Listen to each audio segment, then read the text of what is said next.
Oi, Caio, tudo bem? Tudo. Eu tô passando por uma de crise de fé, sabe? E isso tem me consumido e me angustiado demais. É uma mulher que escreve. Aparentemente, meu relacionamento com Deus estava indo bem. Tenho orado e lido a palavra todos os dias, estava acreditando estar na presença dele. Mas essa semana, de um dia para o outro, algo mudou dentro de mim. Sei. Então, o que ela cria, que a fazia estar na presença de Deus, é o fato de que ela orava e lia a Bíblia todo dia. Orado e lido a palavra todos os dias. Então, isso era um dos sinais dela que ela estava na presença de Deus. Quais foram os verbos que ela conjugou anteriormente? Eu estou passando por uma crise, isso tem me consumido e angustiado. Aparentemente, meu relacionamento com Deus estava indo bem. Aparentemente, sim. Aparentemente. Tenho orado e lido a palavra. E estava acreditando estar na presença dele. Porque lia a Bíblia e orava, estava acreditando estar na presença de Deus. Exatamente. Sei. De um dia para o outro algo mudou. Você imagina o Criador do universo, de todas as coisas, alguém está na presença dele, se lê um livro e se orar. E lendo esse livro, fizer oração. Leio o livro, aí faço oração. Aí eu estou na presença de Deus. O livro, nesse formato, é muito recente. Significava dizer que milhões morreram antes dela sem poderem nem tocar no livro, não havia livro. Saber ler era uma coisa para cientistas. Ninguém sabia ler. Analfabetos não estão na presença não de estão Deus. Na presença de Deus. Pobres sem livro, deslivrados, não estão na presença de Deus. Índios. Índios. Gente que não sabe fazer esse tipo de oração, que começa nosso Deus e Pai, termina em nome de Jesus, também não está falando com Deus, nem está na presença de Deus. Você veja como o Criador de coisas incríveis, quando se trata de relacionamento humano, ele fica pequeno, medíocre, mesquinho e intragável, quase inconcebível. Realmente se torna um ente minúsculo esse Deus. Eu não tenho mais nem palavras para reduzi-lo a tão pouco. É o Deus dos alfabetizados. Né? Triste esse Deus, né? Que coisa horrorosa. Eu passei, Caio, aí mudou algo dentro dela. Aí ela diz assim, eu passei a questionar a existência de Deus. Sim, depois que não parou de ler a Bíblia e orar. Comecei a duvidar das Escrituras e a pensar que o Evangelho foi algo criado para nos consolar quanto à morte e dar sentido à vida e criar um padrão de conduta para seguirmos. Sim, ela veio assim uns 1.600 anos depois que esse pensamento se tornou moda. Pensar assim, há 1.600 anos atrás começou, e há 600 anos teve um reavivamento desse pensamento também. E ela recuperou esse pensamento agora, assim como se fosse uma roda sendo descoberta, inventada. Tá. Ai. E aí, amiga? Eu sinto que simplesmente deixei de acreditar. Eu sinto que deixei de acreditar. Ou seja, eu sinto que deixei de sentir, né? Que esse crer para ela é equivalente a um sentimento. Ela gerundiou tudo. Eu estava crendo antes, ela vinha no gerúndio. Era algo que vinha acontecendo. E aí depois deixou de acontecer. Ela parou de sentir. Aí passou a descrer. Porque para ela sentir é crer. Não sentir é não crer. Porque para ela crer é também sentir. Um crer destituído de sentir é prova de que aquela crença era nada. Porque o que valida o crer é o sentir. Aí a gente está perdido. Se o justo homem tiver que viver pelo sentir, tá danado. Porque hoje, por exemplo, eu vim para cá me sentindo muito mal. Recebi um WhatsApp tão desagradável ali de uma pessoa que me deu uma tristeza tão profunda, uma pessoa tão querida,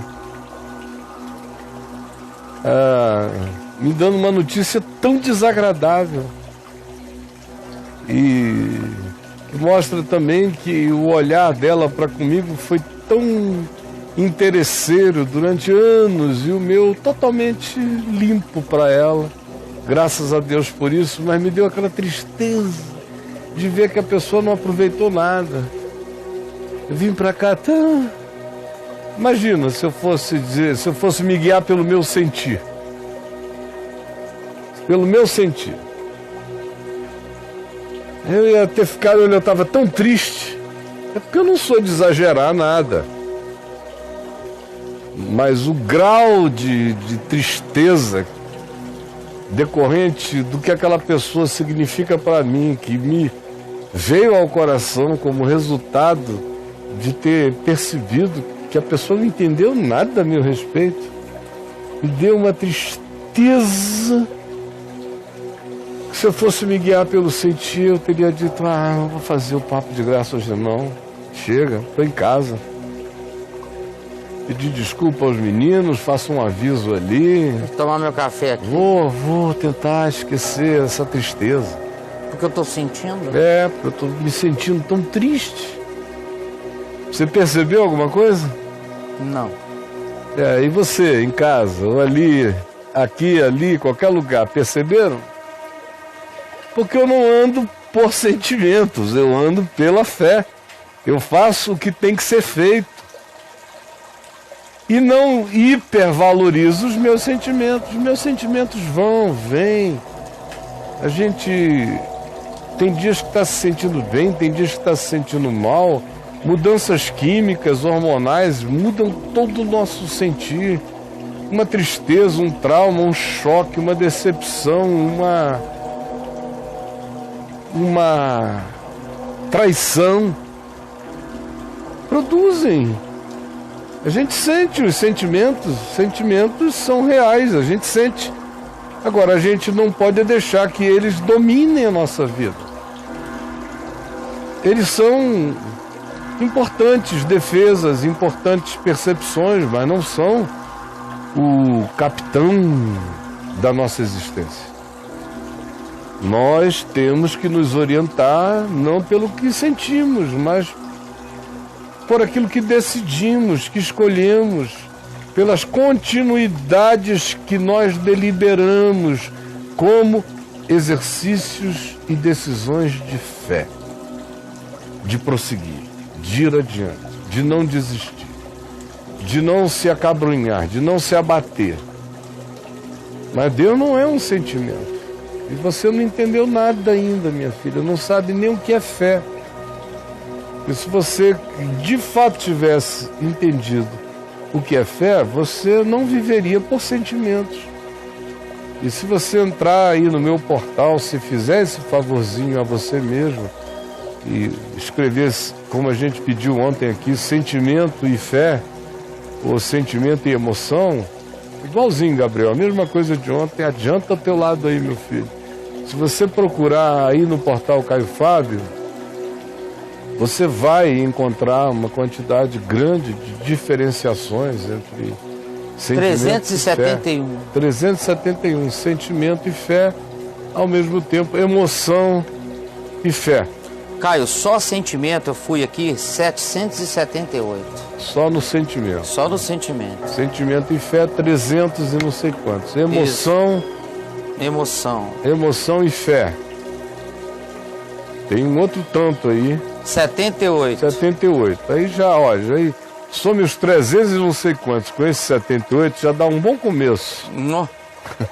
Tá bom, minha filha? Todo dia eu respondo a mesma coisa. Porque vocês são pentecostais de natureza. E uma pessoa dentro de um culto pentecostal é ensinada a viver pela emoção. Deus é sensação no pentecostalismo, Deus é grito, Deus é choro, Deus é tremor, Deus é chilique, Deus é histeria, Deus é histrionismo, Deus é o que eu não entendo, Deus é sacudido, Deus é desespero, Deus é sentimento, emoção e sentimento indiscernível. Deus é alguma coisa que sacode. Foi isso que te ensinaram.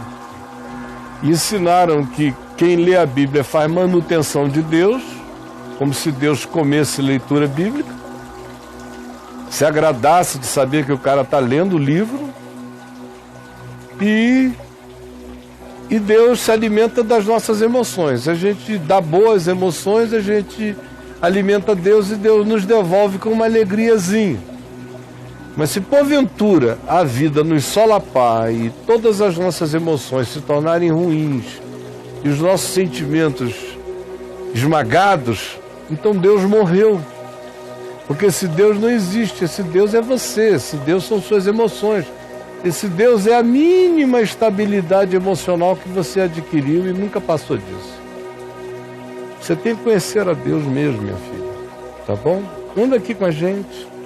Vai lendo que isso vai abrindo. De repente vai abrindo, vai esclarecendo. Um dia você diz, meu Deus, quanto tempo perdido. Você vai compreender. Mas ande, persevere. Não faça isso de vez em quando. Seja fiel a esse objetivo de compreensão.